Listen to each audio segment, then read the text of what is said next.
제목부터가 부담되시죠? 지난주에는 예수를 더 깊이 생각하라. 오늘은 또 거룩한 산제물로 드리라. 예수 그리스도를 알아가고 신앙생활이 오래되어 가고 쭉 시간이 갈수록 하나님 주신 은혜도 갑절의 은혜가 있고 큰 은혜가 있을 줄로 믿습니다. 그런데 그 은혜를 우리가 누리기 위해서는 아는 만큼, 깨닫게 하신 만큼 그 진리대로 살아간다는 것이 저는 그래요. 참 어렵더라고요. 그럼에도 불구하고 하나님은 우리에게 완벽한 그리스도인의 삶을 원하시는 것이 아니라 그렇게 될 수 없다는 것을 너무나 잘 아시기 때문에 모든 성경의 66권을 통해서 그리고 거기에 나오는 인물들을 통해서 우리에게 말씀하고 있는 것은 우리가 포기하지 않고 절망하지 않고 있어야 할 자리에 서 있을 수 있는 힘이라도 가지고 몸부림치며 서 있을 때 나머지는 내가 도와줄게. 그래서 계속 우리에게 말씀하시는 것은 성경을 통해서 우리에게 주신 말씀은 내가 너와 함께하리라. 담대하라. 두려워 말라. 용기를 내라. 내가 너와 함께, 네가 내 안에, 내가 너 안에. 계속해서 격려와 위로의 말씀을 하시는 거잖아요. 여러분 오늘도 마찬가지. 거룩한 산제물로 드리라. 쉽지 않다라는 걸 말씀해 주시는 우리 주님도 잘 아실 거예요. 이 말씀을 듣고 우리의 현장에서 우리가 어떻게 살아가시는지를 보시는 거겠죠. 이 말씀들이 영적으로 좀 부담은 된다 할지라도 그래 내가 싸워가 보리라. 나는 약하지만 하나님께서 힘주실 거야. 나는 약하지만 하나님께서 인도해 주실 거야. 세워가 주실 거야. 이 믿음으로 나아가는 거죠.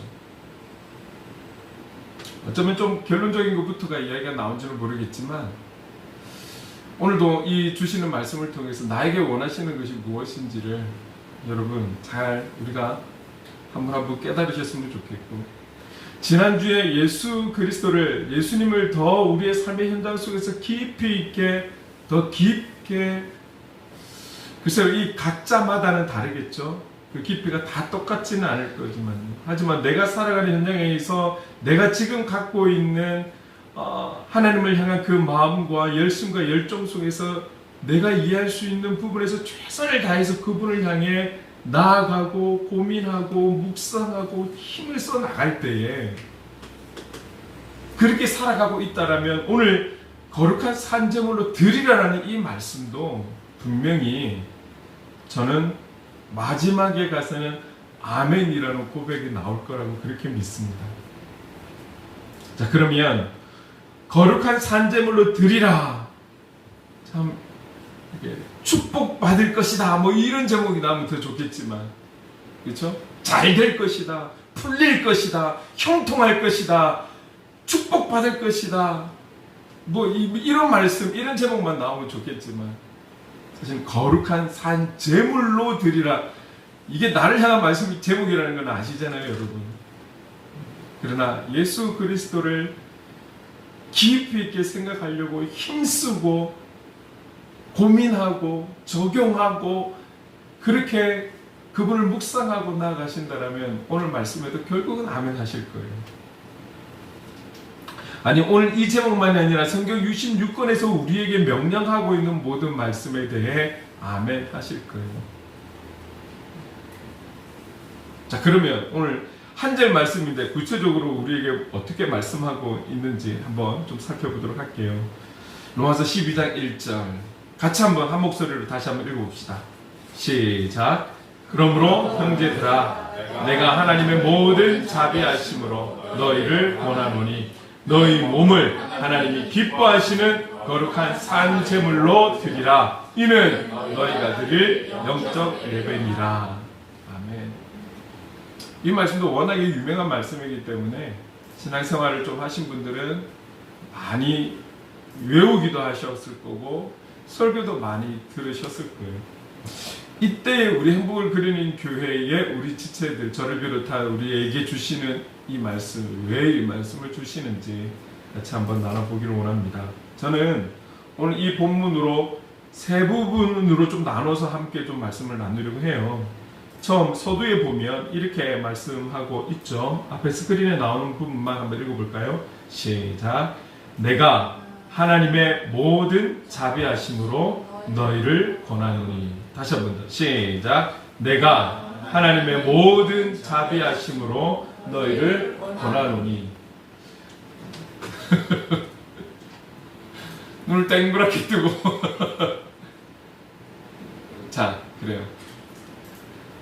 내가 하나님의 모든 자비하심으로 너희를 권하노니. 여기서 권하다라는 말은 우리가 잘 알고 있죠. 간절히 원하다, 호소하다라는 뜻이에요. 자, 그러면 사도 바울이 오늘 이렇게 이야기할 수 있어요. 내가 당신들에게 간절히 호소합니다. 내가 당신들에게 간절히 원합니다. 라고 말을 시작해도 되잖아요? 못 알아듣는 거 아니잖아요? 그런데 오늘 사도 바울은 이 말을 추가하고 있어요. 내가 하나님의 모든 자비하심으로, 하나님의 모든 자비하심으로 여러분에게 간절하게 원하고 호소합니다. 이 말씀을 하고 있는 거죠. 자, 그러면 그렇다면 하나님의 모든 자비하심이 의미하고 있는 것은 무엇일까요? 어떤 말일까요? 자비라는 단어를 또 살펴보면 우리가 잘 알죠. 우리 자비라는 말을 잘 알고 있어요. 여러분, 이 자비라는 단어가 일반적으로는 불쌍히 여기다, 가볍게 여기다, 가엾게 여기다, 이렇게 우리가 좀 알고 그렇게 쓰고 있어요. 여기에 동일한 뜻으로는 긍휼이라는 단어도 쓰고 있습니다. 거의 비슷한 의미죠. 그래서 우리가 이렇게 기도도 많이 하잖아요. 하나님, 우리를 긍휼히 여겨 주옵소서. 하나님, 우리에게 자비를 허락해 주옵소서. 우리가 이런 말을 많이 쓰고 있잖아요. 우리가 그 신앙을 고백하는 많은 찬양 중에 찬양에도 여러분 하나님 앞에 온전히 영광을 돌리는 찬양이 있어요. 그런가 하면 우리의 신앙을 고백하는 또 찬양이 있어요. 또 어떤 찬양은 전도에 대한 찬양도 있고요, 선교에 대한 찬양도 있고요, 여러 가지 주제가 있어요.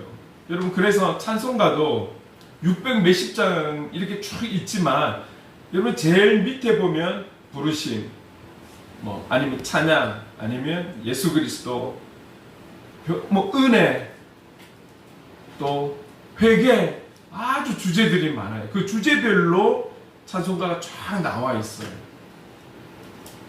찬양에도 그때 쓰여야 할 찬양이 있다라는 거예요. 여러분, 우리가 딱 한 번 우리가 예배 시작하기 전에 찬양을 하면서 예수 믿으세요를 한 적이 있었어요. 그럴 때는 우리 영혼에게, 우리 자신에게 선포하면서 불렀던 거죠. 우리가 더 예수를 잘 믿어야 되겠다. 누구보다도 내가 먼저 예수를 잘 믿어야 되겠다. 우리를 향한 방향으로 마음을 가지고 그 찬양을 불렀던 거죠. 그러나 사실 이제 실제로는 우리가 아닌 누군가를 향해서, 특히 그래서 이 찬양은 노방전도 할 때 많이들 모여서 예수 믿으세요, 예수 믿으세요 선포하면서 찬양을 많이 이루죠. 그러나 여러분, 대부분 예배는 사실은 하나님께 집중해서 드리는 거예요. 하나님 있는 그대로의 하나님을 찬양해서 드리는 것을 경배 찬양이라고 하죠. 그리고 우리 교회, 우리 행복을 그리는 교회 찬양의 흐름은 그렇습니다. 그러면서 우리가 은혜를 찬양하고요, 인도하신 하나님을 찬양하고요, 그리고 우리는 꼭 회개를 찬양을 합니다. 그리고 우리가 해야 될 중보 기도 제목, 그 주에 맞는, 선교면 선교에 대한 찬양, 전도면 전도에 대한 찬양, 우리 이웃에 대한 찬양이면 이웃에 그 관련된 찬양, 거기에 맞는 찬양을 하고 또 중보 기도를 하죠. 마지막은 예배를 위해서 기도하면서 그 예배를 위한 사모함으로 거기에 합당한 찬양을 고르는 거죠. 설교가 끝나고 난 뒤에 부르는 찬양은 설교 주제에 맞는 찬양인 거죠. 그래서 그냥 아는 거라고 막 부르는 게 아닌 거예요. 처음 시작에서부터 끝까지 예배는 시작에서부터 흘러가는 거예요. 더 구체적으로 말씀드리면 예배는 여러분의 집에서부터 출발할 때에서부터 시작이 되고 그 끝은 우리가 이 땅에 살아가는 그날까지라는 거죠. 여러분, 신앙을 고백하는 많은 찬양 중에는 어떤 찬양들이 있습니까? 우리가 하나님의 측량할 수 없는 그 사랑을 받은 자라는 것을 고백하는, 하나님의 그 크신 받을 수 없고 누릴 수 없는 우리가 받아 누리는 그 은혜를 고백하며 찬양하는 그런 곡들이 참 많아요. 여러분, 그 찬양들 중에 보면은 그 무엇과도 바꿀 수 없는 그 위대한 사랑과 크신 은혜를 저와 여러분 어떠한 조건도 없이 무조건으로 우리가 그 사랑을 받아서 누리는 특권의 사람이라는 것을 고백하는 찬양들도 참 많이 있답니다. 그렇습니다. 여러분, 우리는 그 하나님의 놀랍고 위대한 그 사랑을 입은 자들, 우리의 어떠함이 아닌 위로부터 부어주시는 그 큰 사랑을 받아서 누리고 있는 자요, 날마다 주님 주시는 은혜로 그 힘으로 그 능력으로 살아가는 하나님의 자녀요 백성이요 우리는 한 지체라는 것을 우리가 잊지 않아야 할 것입니다. 여러분, 우리가 하나님의 이 사랑을 이렇게까지, 하나님께서 우리를 이렇게까지 사랑하신 이유가 어디에 있다고 보세요? 하나님께서 나를 사랑하시는 데는 나의 이런 부분 때문에 나를 사랑하셔. 여러분, 우리가 오해 한번 그렇게 나눠볼까요? 다음에 나의 어떤 때문에 하나님께서 나를 택하셔서 부르셔서 나를 지금의 현장으로 파송하셔서 이런 놀라운 은혜 가운데 이런 사랑을 받으며 살아갈 수 있게 하나님께서 나의 이런 모습 때문이에요 라고 고백할 수 있는 부분이 어떤 것들이 있을까요?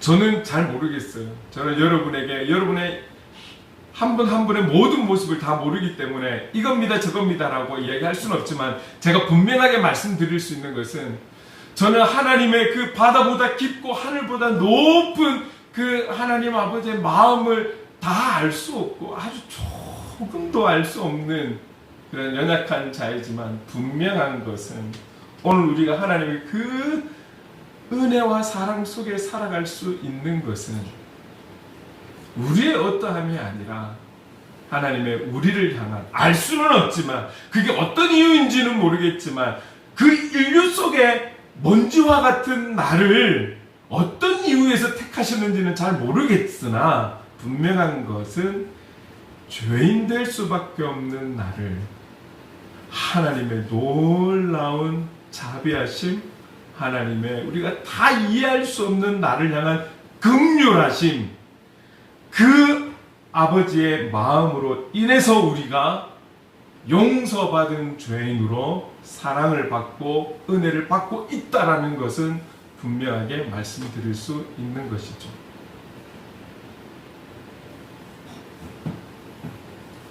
여러분, 이 긍휼, 자비는 하나님의 성품 중에 하나입니다.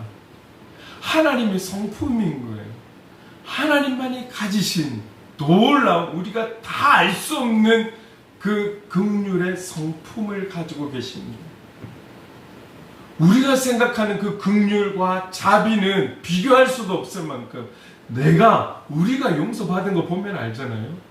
나 같은 사람이, 우리 같은 사람이 도대체 그 주님의 긍휼은 어디까지이고 그 자비는 어디까지는 모르겠으나 그 성품으로 인해서 우리가 용서함을 받고 용서받은 죄인으로 이렇게 은혜 가운데 살아가고 있다는 것.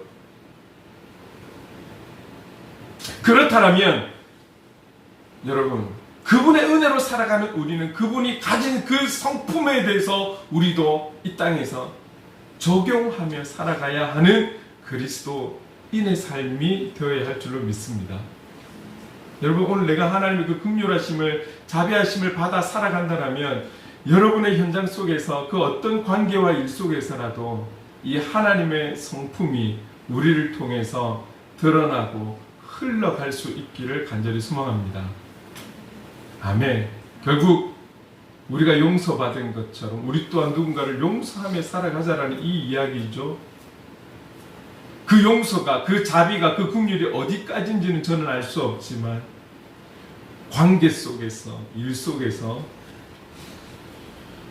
공적인 부분들도 있을 것이고 우리의 개인적인 부분도 있을 것이지만 용서받지 못할 죄인된 내가, 긍휼함을 받지 못할 죄인된 내가 누군가를 대할 때, 관계할 때 하나님의 이 성품을 가지고 살아가는 그리스도인의 삶이 되어야 되겠다. 이 자세를 우리가 잊지 말고 살아가자라는 것을 지금 말씀드리고 있는 거예요. 여러분 보통 우리가 긍휼히 여기는 자, 또 자비롭게 대해야 하는 자라고 생각하면 보통은 약자라고 생각을 해요. 우리보다 좀 더 힘들고 지치고 어렵고 병들고 고통받고 외롭고 소외당한 약자들을 향해서 이 긍휼함이 흘러가야 된다라고 생각하는 경우가 많죠. 일반적으로는 그렇습니다. 그러나 우리가 여기에 한 가지 더 추가해야 되는 거예요. 그 사람이 약자가 아니고 힘이 없는 게 아니고 가진 게 없는 게 아니고 아픈 것도 아니고 나보다도 훨씬 좋은 조건에 있고 환경 속에 있다 할지라도 우리가 정말 진정으로 긍휼히 여겨야 할 자는 그의 살아가는 현장이 어떠하다 할지라도 복음에 대해서 알지 못하는 자를 향한 긍휼히 여기는 마음이 저와 여러분에게 있어야 하는 것이죠. 복음을 외면하고 기회가 왔음에도 불구하고 그 복음을 박차고 때로는 나에게 안 맞다라고 등 돌리고 그 복음을 외면하고 오히려 또 벗어나는 그 모든 자들을 향해 우리는 긍휼히 여기는 마음을 가져야 하는 거예요. 어떤 이 땅에 살아가는 많은 것을 누리는 사람이라 할지라도 그 무엇과도 비교할 수 없는 복음이 그들에게 없다라면 정말 그들이 불쌍한 자들 아닐까요? 아무리 이 땅에서 누리는 것이 없다 할지라도 복음으로 인해 그들이 미소를 지으며 살아가는 자들이 있다라면 그 삶이 우리에게 도전이 되어야 되지 않을까요? 왜 그렇습니까? 이 땅에서의 삶이 끝남으로 모든 게 끝날 것 같으면 저와 여러분이 이 자리에 없겠죠, 먼저는. 그러나 우리는 이 땅의 삶은 나그네 삶이요. 우리의 뜻을, 우리의 소견대로 살아가는 삶이 아니라 아버지의 뜻을 이루는 삶이라면 이 삶 이후에, 죽음 이후의 삶에 하나님의 나라가 있음을, 우리가 가야 할 본향이 있음을 믿고 살아가는 존재들이기에 이 땅에서 누리는 그것이 우리의 삶의 어떠함을 주장하는 그런 요건들이 될 수가 없는 것이죠. 그렇다면 이 땅에서 많은 것을 누린다 할지라도 복음이 없는 그들이 정말 불쌍한 영혼들이요, 긍휼히 여겨야 할 자들이요, 우리가 복음을 전하고 흘려보내고 선포해야 될 대상이 그들이 되는 것이죠.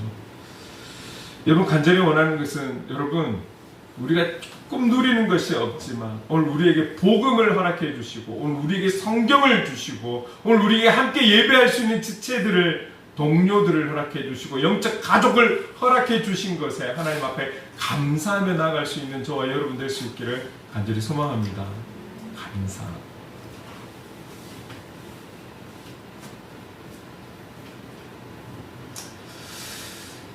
제가 우리 교회가 작다고 표현을 하지만 그럼에도 불구하고 우리 안에 한 명이 여러 명을 감당할 수 있는 그런 달란트와 은사를 가지고 함께 한 자리에서 우리가 지체가 되어서 신앙생활을 할 수 있다는 것. 얼마나 감사한지 몰라요. 제가 어제도 한 분과 통화를 하면서 그런 얘기를 했더랬어요. 권사님이신데, 권사님, 제가 이렇게 지내보니까 교회 안에 함께 신앙의 삶을 살아가는 지체들이 있다라는 것, 그 자체만으로도 은혜이고 너무 행복한 거예요. 제가 그것을 많이 깨닫고 있어요. 그때 좀 더 잘할 걸, 좀 더 열심히 할 걸, 그런 생각이 많이 들었습니다. 네, 그렇게도 표현을 했었어요. 우리가 함께 신앙의 삶을 살아간다는 것, 이게 얼마나 귀한지 몰라요. 여러분, 그렇습니다. 우리가 불쌍한 거 아니에요. 눈에 보이는 걸로 판단해서는 안 되는 것이죠. 우리가 주님을 깊게 생각하면 주님만큼 가난한 사람이 어디 있어요? 말 구유에 나셔서, 마구간에서, 냄새나는 곳에서, 좋지 않은 그 열악한 환경에서 어렵고 힘들고 가난한 자들과의 관계 속에서 하나님의 선한 영향력을 이루며 복음만을 증거하며 살아가신 예수님, 결국 마지막은 십자가에 죽을 수밖에 없는 그 고통과 아픔과 여기에는 또 배신과, 그럼에도 불구하고 예수 그리스도를 믿지 않은 그 백성들을 향해서, 그 인류를 향해서 그분은 기꺼이 자원해서 이 땅에 오셔서 십자가를 지신 분이잖아요. 정말 누가 불쌍한 영혼입니까?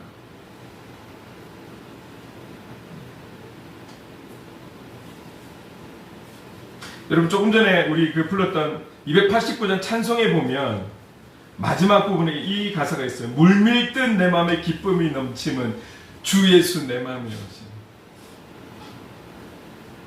이제 조금 있으면 여러분들 휴가를 맞아서 뭐 계곡을 가시는 분도 있고 바다에 가시는 분들도 있겠지만, 여러분, 물밀듯 그 파도가 막 쫙 오는 그 그림이 나에게 오는 주님 주시는 기쁨이라고 한번 생각해 보세요. 벅차지 않겠습니까? 세상 사람들은 그 기쁨을 알 수가 없죠. 복음을 알고 복음을 깨닫고 그 복음의 영향력을 바라며 살아가는 우리들은 이 기쁨을 누리며 살아야 하는 것이죠. 순간순간 우리는 놓칠 때도 있지만 주님이 원하시는 것은 물밀듯 나에게 오는 그 하나님이 주시는 그 기쁨을 누리며 살아가기를 원하시는 것이죠. 근데 이 기쁨이 어디서 온다고요? 주 예수 내 마음에 오신 주님이 오시면 이 기쁨을 느낄 수 있다는 거죠. 주님이 내 안에 계시면, 우리가 주님 안에 거하면, 그리고 우리의 영혼을 그분이 다스려 주시면, 심하게는 우리를 통치해 주실 때 우리는 세상이 줄 수도 없고 알 수 없는 이 기쁨을 누리는 거예요. 여러분, 우리가 무엇이라고 하나님께서 나를 택해 주셔서 이 은혜 가운데 이 사랑을 누리며 살아가는 것일까요? 여러분, 여기에 대한 답은 예수 그리스도를 깊이 생각하는 거예요. 여러분들이 물어보세요.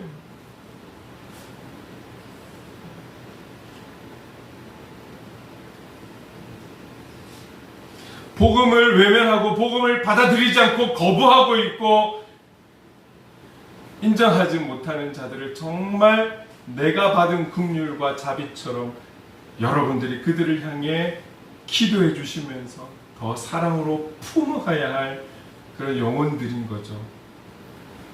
지금 정말 긍휼히 여김을 받을 자는 복음을 알지 못하는 자들이라는 것을 우리는 꼭 기억해야 하는 것입니다. 여러분, 마태복음 5장 7절에 이렇게 말씀하고 있어요. 같이 읽어봅시다. 시작. 긍휼히 여기는 자는 복이 있나니 그들이 긍휼히 여김을 받을 것이며. 제가 한번 읽어볼게요. 마태복음 5장 7절에 긍휼히 여기는 자는 복이 있나니 그들이 긍휼히 여김을 받을 것이며. 긍휼히 여기는 자는 복이 있대요. 여기서 말하는 복은 세상의 복을 이야기하는 것 아니죠. 하나님이 주시는 복이 있다는 거예요. 긍휼히 여김을 받을 거라는 거예요. 오늘 저와 여러분 이미 우리가 긍휼히 여김을 받고 있잖아요. 과거의 것만이 아니라 오늘도 우리는 그 긍휼히 여기심을 받으면서 이 자리에서 함께 예배드리고 있는 것 아니겠습니까? 우리가 긍휼히 여기는 자로 살아갈 때에 우리는 끝까지 긍휼히 여김을 받으며 살아갈 것입니다. 그게 누구이든 하나님의 우리를 향한 그 마음이든 긍휼히 여기는 자가 긍휼히 여김을 받는다라고 말씀하고 있어요.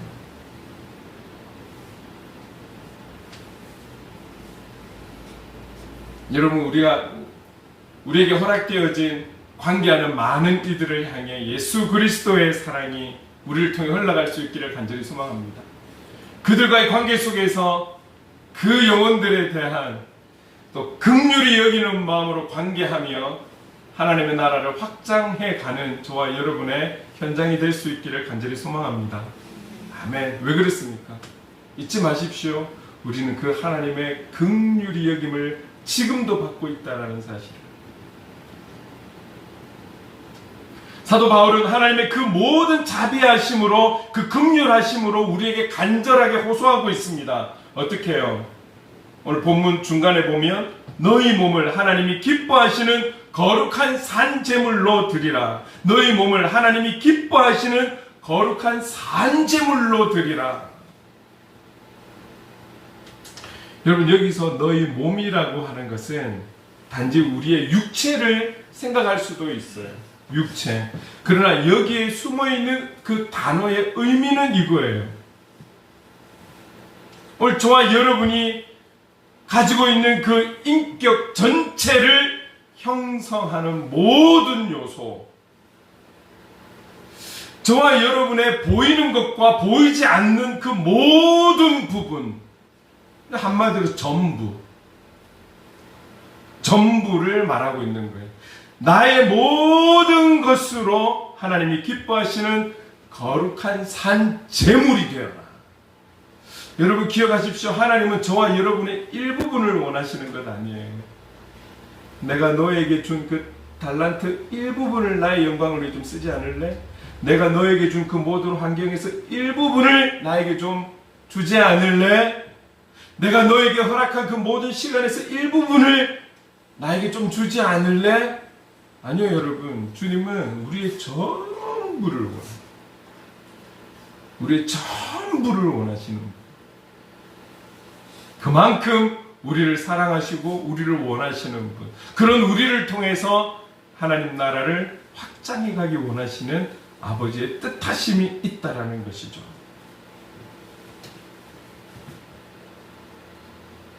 여러분, 그렇다면 하나님이 기뻐하시는 그 거룩한 산제물이 되려면 어떻게 살아가는 것일까요?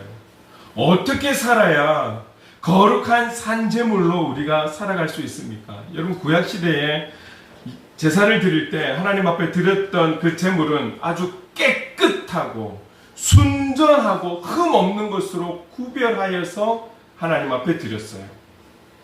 그냥 아무거나 그냥 손에 집히는 대로 가지고 가고 그러지 않았어요. 하나님 깨끗하고 흠이 없고 순전한 것으로 구별해서 하나님께 제물로 가지고 나온 거예요.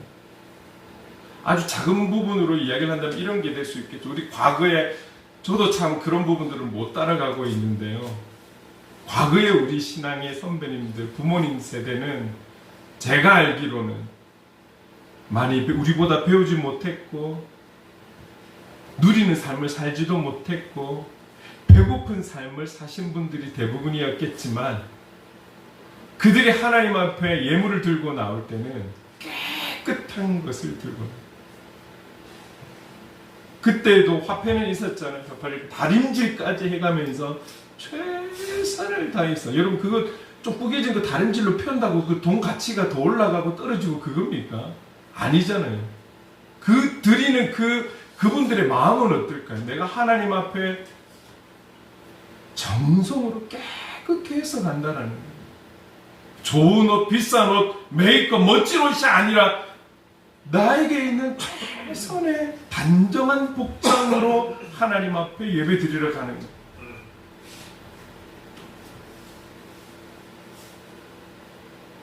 그 마음의 중심을 하나님께서 기뻐하시는 것 아니겠습니까?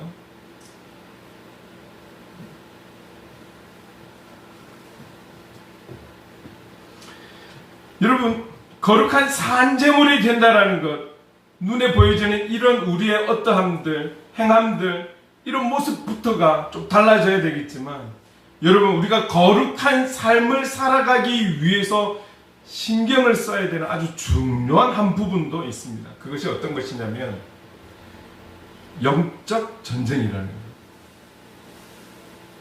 우리가 조금 노력해서 눈에 보여지는 어떠함들은 우리가 조금 노력해서 더 준비해서 더 잘 갖춰서 할 수 있지만, 여러분, 영적 전쟁은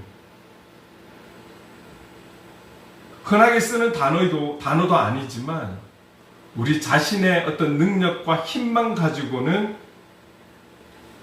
이 영적 전쟁에서 승리하는 것이 결코 쉽지 않은 것이죠. 우리가 외부적인 어떤 문제와 환경으로 인해서 싸워야 하는 것도 있지만, 우리의 눈에 보이지 않는 어둠의 영과의 싸움도 분명히 있다라는 것을 기억하셔야 합니다. 여러분, 하나님이 있고 삼위일체 되신 하나님이 있다라는 것은 오늘 성경에 나와 있는 마귀도 사탄도 있다라는 것을 믿으시는 거죠. 오늘 우리의 영혼이 하나님 나라에 입성하는 것을, 구원을 통해 구원의 확신을 가지고 하나님 나라에 입성하는 것을 하나님은 기뻐하시지만, 더불어 복음을 외면하고 복음을 저버리고, 그래서 하나님 나라가 아닌 지옥으로 가기를 원하는 어둠의 영들도 있다라는 사실을 우리는 꼭 기억해야 되는 거예요. 우리가 가기를 원하는 하나님 나라, 흔히 말하는 천국만 소망하며 살아가지만, 천국에 있다면 천국이 아닌 반대 방향의 나라가 있다라는 것도 우리는 잊지 않아야 되는 거예요. 천국만 있는 것이 아니죠. 지옥도 있는 거예요. 이 모든 사탄과 좋지 않은 영을 향해서 어둠의 영이라고 표현했을 뿐이지만, 우리를 도우시는 하나님의 능력의 손길이 있고 지금도 우리와 함께 하시는 성령 하나님이 있지만, 늘 호시탐탐 우리의 영혼을 노리는 어둠의 영도 함께하고 있다는 것을 꼭 기억하셔야 돼요.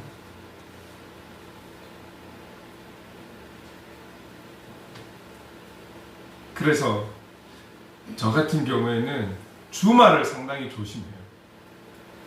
주말에 예배를 준비해야 되는 상황에 있기 때문에 저도 예민해지지만, 아무것도 아닌 일로 감정이 먼저 앞서갈 때가 참 많은 것 같아요. 그래서 특히 다른 날도 다 중요하지만 저 같은 경우에는 주말, 토요일 상당히 조심하는 편입니다. 먹는 거든 잠자는 거든 만나는 사람이든. 그래서 주말에는 거의 약속이 없고요.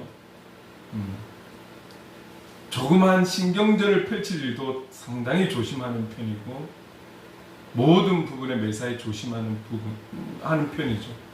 사단은 저의 약점과 단점과 연약함을 너무 잘 알고 있기 때문에 조심하는 거예요.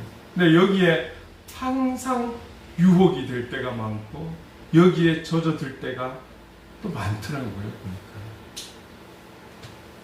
여러분, 우리가 거룩한 삶제물이 되기 위해서는 우리의 노력으로 조금 더 노력하면서 발전되어지고 좋은 모습으로 바뀌어지는, 여러분, 그런 경우들도 있지만, 우리의 노력만 가지고 되지 않는, 여러분, 이 영적 전쟁이 우리에게 있다라는 이 사실을 꼭 기억하셔야 돼요.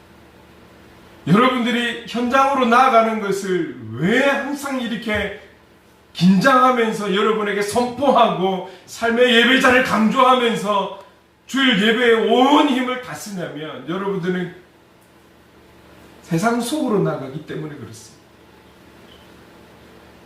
세상 속의 대부분은 어둠의 영들이 자리 잡고 있기 때문에 여러분, 기도로 함께하지 않을 수가 없는 것이죠. 그래서 우리가 주일날 은혜를 많이 받지만, 그럼에도 불구하고 월요일날 가서 또 그 현장에 가면 또 확 변하는, 또 우리의 모습들 많이 경험해 보셨죠. 영적 전쟁이 있다라는데 그 전쟁터 속으로 여러분들은 파송이 되는 거예요. 이 주일 함께 공동체로 예배드리는 이 시간이 그래서 우리에게는 너무나 중요하고 소중한 시간이 되는 것입니다. 영적 싸움이 있는 거예요. 그 영적 싸움 가운데 가장 힘든 싸움이 어떤 싸움인 줄 아세요? 차라리 눈에 귀신이 보이고 하면 그보다도 더 어려운 싸움이 저는 제 자신과의 싸움, 제 안에 있는 어둠의 영과 저의 본능적인 죄악과 싸우는 이 싸움이 너무 힘들어요. 이것을 싸워내야 되는 거죠. 싸워내어서 승리를 해야 우리는 거룩한 산제물이 되는 거예요. 아무거나 그냥 제물이 되는 것이 아니라 거룩한 산제물이 되는 것이죠.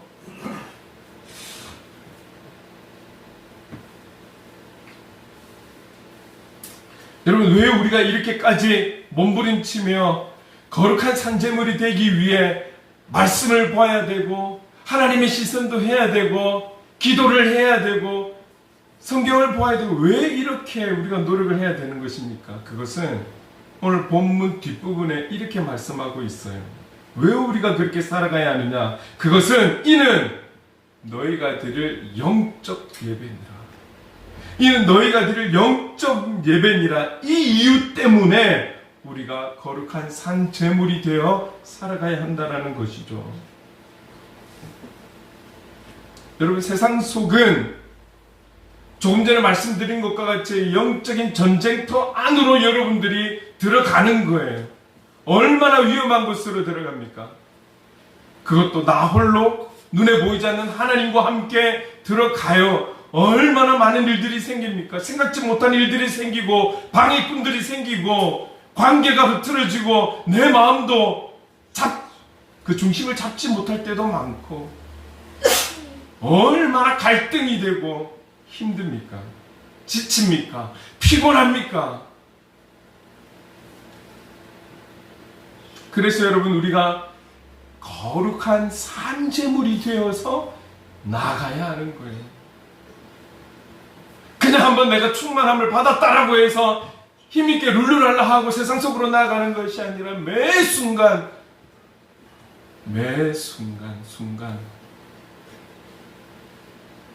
우리가 점검하며 세상 속에 서 있어야 한다는 것이죠. 여러분, 영적 예배, 이 영적 예배는 특별하고 어떤 선지자와 같은 누군가가 와서 예배를 인도하는 이런 예배를 이야기하는 거 아니에요. 여러분, 지금 오늘 본문에서 말씀하고 있는 영적 예배라는 것은 오늘 우리가 그리스도인답게 살아가는 삶을 이야기하고 있다라는 것을 기억하시기 바랍니다. 그래서 우리는 이것을 대신하여 이렇게 표현하잖아요. 우리는 삶의 예배자입니다. 우리가 살아가는 그 현장이 예배인 거예요.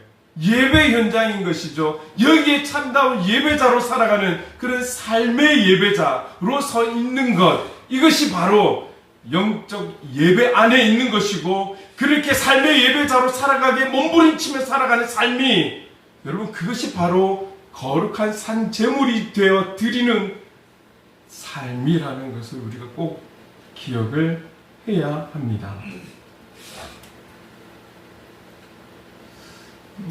오늘 말씀 이 본문이 되게 무언가 거창하고 아주 뭔가 고상하고 깊이 있고 깊이 있는 어떤 진리의 말씀, 그래 맞아요.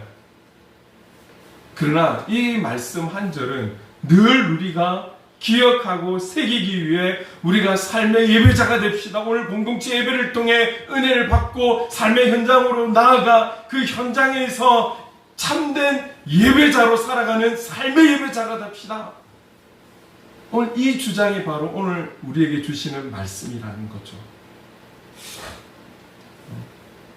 내일부터 한 주가 시작이 됩니다. 세상 속에서 우리는 일상을 살아가야 하는 것이죠. 어제까지의 과거는 지나갔고 우리는 또 내일부터 새로운 한 주를 세상 속에서 살아가야 합니다. 어떤 마음과 자세로 나아가시렵니까? 현장에 살아야 하기 때문에 마지못해 또 한 주를 시작하시렵니까? 아니면 애써 긍정의 마음을 가지고 내 마음을 달래듯 그 현장으로 나아가시렵니까? 근데 오늘 성경은 우리에게 날마다 매 순간마다 하나님이 기뻐하시는 거룩한 산제물이 되어서 나아가라고 말씀하고 있는 거예요. 왜? 그 현장에서 영적 예배를 드려야 하기 때문에 그렇습니다.